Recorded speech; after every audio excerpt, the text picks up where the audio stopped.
just jealous. Look, if the lobsters were stolen, Malcolm would know he's the caterer. That shouldn't interfere with an officer doing her duty. I took an oath to see that the laws of this city were enforced. They wanted to add some white guys. They wanted to demote me. I was dating Malcolm-Jamal Warner at the time, and he was like, I can't go home and tell my girlfriend she's fired. Have you ever wondered what really happened behind the scenes of Malcolm and Eddie? Why did Karen Malina White stay so quiet for so long? What dark secrets has she finally revealed about the show? In fact, I can break a man's ribs without leaving a bruise. But I'd never do that to you. From hidden struggles to untold stories, Karen is now opening up about everything. What did she face while working on the show, and how did it affect her career? Let's uncover the truth together. And Eddie, if you want to stay here tonight, I'll be right by your side. I'll get you through the night. So, here's the deal. Karen was doing her job, acting her heart out, and bringing her character to life. But Eddie Griffin, one of the show's stars, started making things uncomfortable. On screen, his character would call her ugly over and over. It wasn't just in the script, it felt personal, like those words cut deep. Imagine going to work every day only to hear stuff like that on national TV.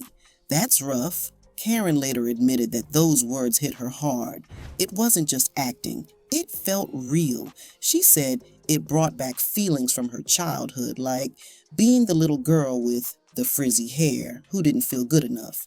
And those feelings didn't just stay on set. They followed her to auditions, making her doubt herself. Was she pretty enough? Was her hair okay? Did she need to lose weight? I took a lot of hits on Malcolm and Eddie because my character was called ugly a lot. And it pushed my buttons, my personal buttons. What's worse, the constant negativity affected her career. After her time on Malcolm and Eddie, Karen noticed fewer opportunities coming her way. It's sad to think that something meant to entertain viewers could leave such a painful mark on her life. It's a harsh reminder of how much words matter, whether they're said on TV or in real life. It got to a low after Malcolm and Eddie. I did do The Proud Family shortly after that, and that was voiceover. But then the roles started, less and less. Starring as Nicolette in Malcolm and Eddie wasn't just a tough job. It was a battle to keep her place in a world that didn't always value black talent. Karen once shared in an interview that producers wanted to use black actors to build a fan base and make money, only to push them aside later. By the third season, the producers wanted to demote her and give her character less screen time. They wanted to add some white guys. They wanted to demote me. I was dating Malcolm-Jamal Warner at the time, and he was like, I can't go home and tell my girlfriend she's fired. For Karen, this was a low point. But her boyfriend at the time, Malcolm-Jamal, stood up for her. He was also the star of the show, and he told the producers he couldn't go home and tell his girlfriend she was fired. They came to a compromise, and Karen stayed on the show, but it was clear she had to prove her worth again. I had to kind of prove myself again that I was, worthy to be on the show. So it started out like this and then dipped and then went back up. Imagine how she felt, like her talent wasn't enough. It seemed like she needed connections just to keep her job. But Karen didn't give up. Looking back on her career, she said, "It's okay to fail. Showbiz is tricky, but if acting is your passion, you'll learn to ride the wave." She reminds us that every career is different, and comparing yourself to others isn't helpful. The key is to keep going and never lose sight of your dreams. Karen shared how she had been tying her happiness to outside things like getting a role or being in a relationship. But once she realized this, she started to heal. She learned to focus on herself and find joy in simply being who she is. That's a huge lesson, not just for her, but for anyone who's ever doubted their worth. Karen met Malcolm-Jamal on the set of Malcolm and Eddie. The two already knew each other. Karen explains they started out as just friends. She said Malcolm was much younger than her when they first met, so she didn't pay him much attention back then. But as they got older, the age difference didn't seem so big, and their friendship grew into something more. I think we're 7 years apart, 6 or 7. So when he was on Cosby Show, he was like a little boy. I didn't pay him any mind. But as we got older, you know, numbers that feel like they're closer in age. Karen shared that she's never really been one to date randomly. She usually ended up dating people she worked with. That's how her relationship with Malcolm started. Just friends at first, then it became, so what are we doing here? Dating Malcolm wasn't always easy though. Since they worked together, Karen had to deal with other women swooning over him. Malcolm also had to do kissing scenes for his job, which wasn't Karen's favorite thing to deal with. She admitted it wasn't easy, but said she had to do her own personal work to make peace with it.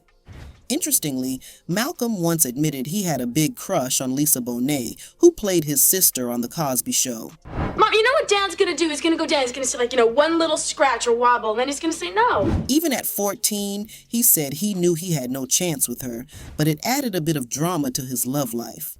Karen and Malcolm were together for 7 years. Many people even thought they were married, but Karen never tied the knot. After they split, Malcolm eventually started dating actress Regina King in 2011. There were rumors, though, that Malcolm broke up with Regina on Valentine's Day, which raised some eyebrows. As for Karen, she stayed private about why she and Malcolm broke up.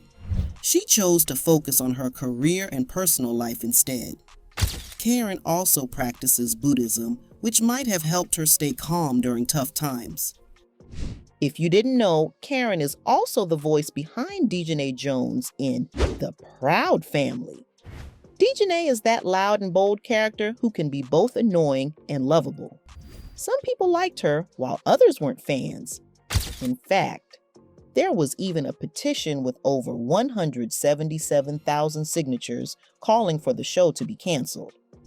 What's also worth noting is Karen's bravery in speaking out about her experiences. Talking about what she went through wasn't easy, but it was important. It opened up a conversation about how people are treated in the entertainment industry and how that treatment can have long-term effects. But here's the inspiring part. Karen didn't let all of this define her. It's like everything that man touches turns to gold. You think he can touch me? When we think of classic TV shows, we often remember sitcoms where two characters from totally different backgrounds become friends. The show, which premiered on August 26, 1996, starred Malcolm-Jamal Warner, famous for his role on The Cosby Show, and Eddie Griffin, a rising star from Def Comedy Jam. The show followed two guys living in Kansas City. Malcolm was the responsible one, while Eddie was the troublemaker. They shared an apartment above a bar, and they even became co-owners of the bar. On screen, their chemistry was great, and it seemed like they were the perfect pair. But off-screen, things were very different. Behind the scenes, Malcolm and Eddie didn't get along. They often fought with the writers, producers, and even each other. This tension was one of the reasons Malcolm and Eddie didn't last long. But why did things go south between the two stars? There's a dude in my garage that's selling a combination screwdriver, flashlight, thermometer, and a mini fan. The show was created by comedian and writer Joel Madison. Eddie Griffin got a development deal at the time, and Malcolm and Eddie was born. Malcolm-Jamal Warner thought the show would have a similar vibe to his old show. On The Cosby Show, the focus was on breaking away from negative stereotypes and showing what a successful Black family could look like. This was a big deal because The Cosby Show was groundbreaking, showing a Black family in a positive light. Hated each other. What? We did. When? You were doing the show? During the show. Malcolm thought that Malcolm and Eddie would also have a non-stereotypical style, but he was wrong. He believed the show would highlight Black life in a smart, respectful way, just like The Cosby Show had. Unfortunately, the producers of Malcolm and Eddie had different goals. They wanted the show to be more about humor and ratings, even if it meant using stereotypes or getting a little messy with the portrayal of Black life. This didn't sit well with Malcolm. Malcolm felt frustrated because the producers didn't really care about his thoughts on how the show should be. He had a vision, but it seemed like the network was more focused on what would get laughs and keep people watching. He tried to use the same approach Bill Cosby had on The Cosby Show by sending writers back to rework scripts, but it didn't always work out. They fought about the comedy, the tone, and the overall approach to the characters.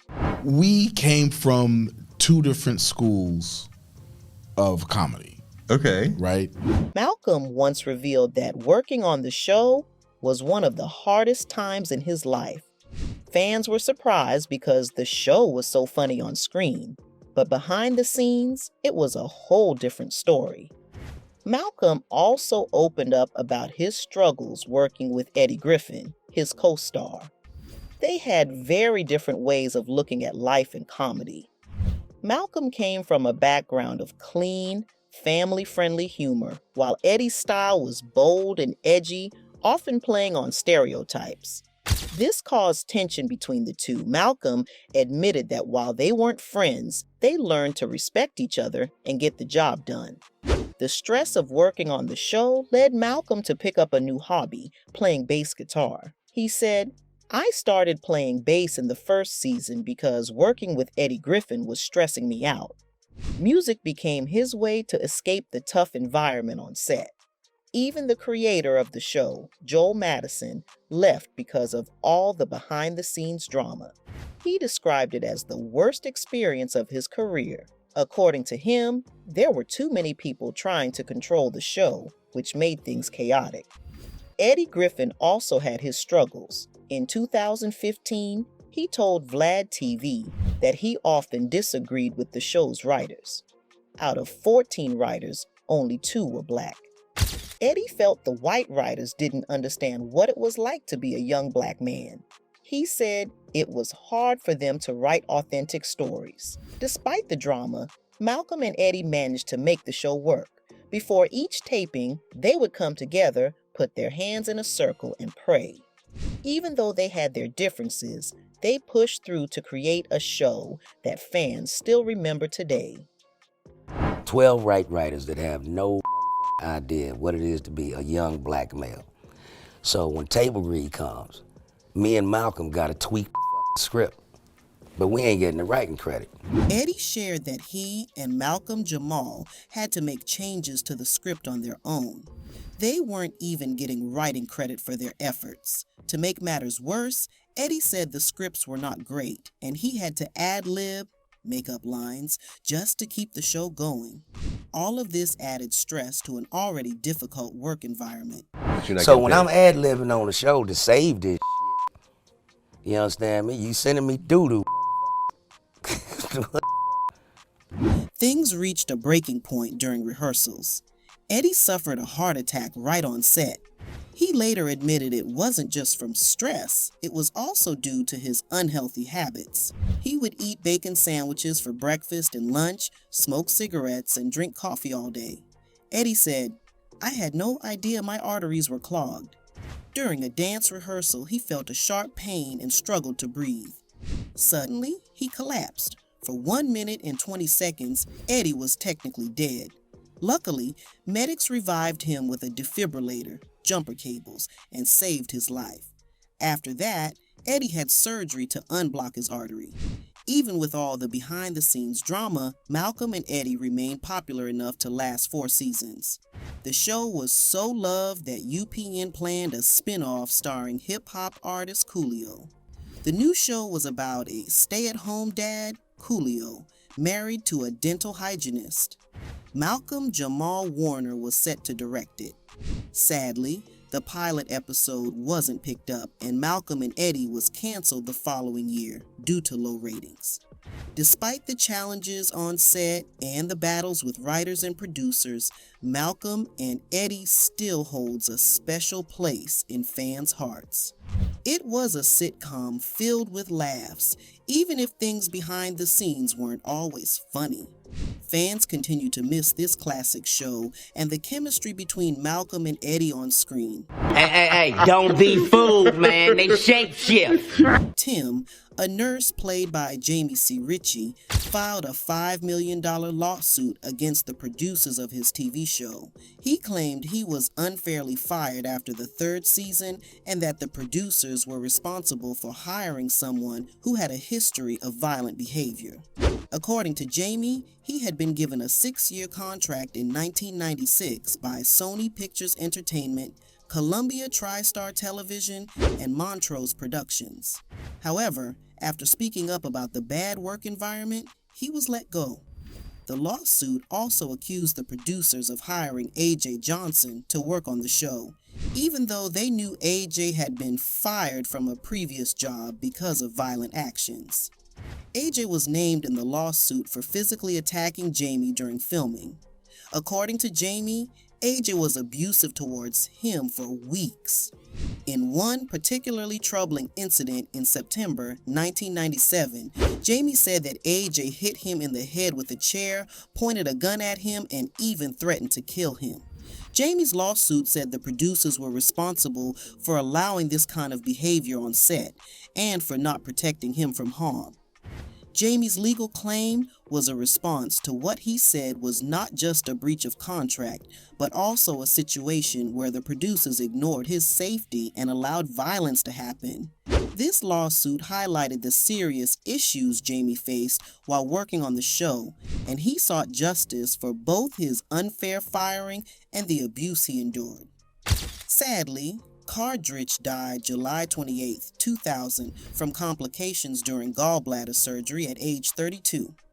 Now, let's change gears and talk about what happened to other cast members after the show ended. I'm a prison psychologist, and in my experience, self-serving men do not risk their lives to help people. After the hit TV show ended, many fans were curious about what happened to the actor Malcolm-Jamal Warner. Well, he didn't stop acting after Malcolm and Eddie. In fact, he kept working in the entertainment industry in many ways. One of the first things he did was take on different acting roles. He appeared in several TV shows, including The Resident and Sons of Anarchy. These shows gave him a chance to show his acting skills in new and different types of characters. Fans could see him in serious roles, which was a big change from his funny character on Malcolm and Eddie. I'm sorry, is English not your first language? Or maybe I need to speak slowly. Aside from acting, Malcolm-Jamal Warner also worked behind the camera. He became a director and producer, helping to create and shape TV shows. His creative side didn't stop there. He also focused on music. Warner is a talented musician and rapper. He worked on several music projects, including creating songs and performing. His love for music has always been part of him, and he continues to explore this passion. In addition to his work in TV and music, Malcolm-Jamal Warner has become an advocate for important causes. He uses his platform to speak up about social issues, such as equality and mental health awareness. He believes in making the world a better place, and he encourages others to do the same. Throughout all his work, Malcolm-Jamal Warner has shown that he is more than just an actor. He is a creative person who can do many different things. Whether it's acting, directing, music, or speaking up for good causes, he has continued to stay active in the entertainment world and beyond. I ain't trying to go to jail by no drinking, because you get to jail, ain't no drinking. For Eddie, after the show finished, he didn't just fade away. He stayed busy and continued to entertain people in different ways. First, Eddie turned to stand-up comedy. This was a natural move for him, as he had already shown his comic talent on TV. He toured around the country, performing his comedy for fans. His jokes were funny, often covering topics like life, relationships, and the struggles people face. Eddie also made some movies. One of his most famous roles was in the movie Deuce Bigalow, Male Gigolo. In this comedy film, Eddie played a character named TJ, who was a friend of the main character. His role was funny and memorable, showing that Eddie could make people laugh not just on TV, but on the big screen as well. He also appeared in other movies like The New Guy and Undercover Brother, which were also comedies. So maybe you guys don't like the new me. I don't give a gosh darn. Aside from acting and comedy, Eddie Griffin also focused on his personal life and his interests. He got involved in music, releasing an album called The Thieves of Happiness. It was a mix of comedy and music, showing his creative side beyond acting. Eddie is also passionate about cars and has often been seen talking about them in interviews. He even had a few car accidents that became part of his story, but he always bounced back. Let's talk about Miriam Flynn, who many remember as Kelly, the bar owner and landlord in the first season of Malcolm and Eddie. She was funny and brought charm to the show, but what did she do after that? After the show, Miriam played Sister Helen in the sitcom Grounded for Life. She appeared on the show often and made people laugh with her wit. In 2004, she voiced Coop's mom in the animated series Megas XLR. Around the same time, she showed up in an episode of George Lopez. In the episode called George vs. George, she played Brenda, a bank employee. Miriam didn't just stick to acting on screen, she's also a talented voice artist. She voiced Grandma Longneck in the Land Before Time series after Linda Gary passed away. She also played characters in shows like Tasmania and What a Mess. Remember Poyle from the spooktacular New Adventures of Casper? That was her. Her work in cartoons made her voice very recognizable. Kids and adults loved the characters she brought to life. Miriam's career might not be in the spotlight every day, but her talent continues to shine in different ways. Moving on to Christopher Daniel Barnes, who played Leonard Ricketts on the sitcom. He has stayed pretty busy, especially with voice acting. If you love superhero stories, you might have heard him in some cool roles. Christopher lent his voice to Spider-Man Noir. He didn't stop there. He played characters like Electro, Spider-Knight, and Wolf Spider in the animated show Ultimate Spider-Man. Christopher also gave his voice to 2 special Spider-Man costumes in the game Marvel Heroes. It's safe to say he's been a big part of the Spider-Man universe. But his talent doesn't stop at Spider-Man. Christopher has worked on other animated shows too. Besides TV and games, Christopher is a writer. He loves writing short stories and shares them on his website for free. He's also big into reading, playing the guitar, and yoga. Oh, and did you know he earned 2 college degrees? He got his bachelor's in 2004 and his master's in 2009. Christopher has really kept himself busy, and his talent has brought joy to fans everywhere. And Eddie, if you want to stay here tonight, I'll be right by your side. I'll get you through the night. Did you know Karen Malina White started acting by talking to walls? Sounds funny, right? As a little girl, Karen loved pretending. She created imaginary characters and acted out scenes by herself. Her mom noticed her talent and encouraged her. Karen even played teacher during the summer, pretending to run her own school. When her mom found out about the Philadelphia High School for Creative and Performing Arts, she knew it was perfect for Karen. Here's a fun fact. Karen once wanted to be a nun. She met a group of black nuns called the Oblate Sisters of Providence. They visited her school and invited her to a convent in Baltimore. For a moment, Karen thought she might join them, but then she met her first boyfriend that summer, and the nun idea went out the window. Guess it wasn't meant to be. After high school, Karen went to Howard University, where she earned a fine arts degree. In her senior year, she became Miss Howard University. This big moment helped her land her first acting role in the movie Lean on Me. Karen's love for acting didn't stop with TV and movies. She joined a classical theater group to challenge herself. She believed theater tested real acting skills, saying, "It separates the men from the boys." Strong words, but Karen's passion for her craft is undeniable. And that is all for today. Until next time, bye.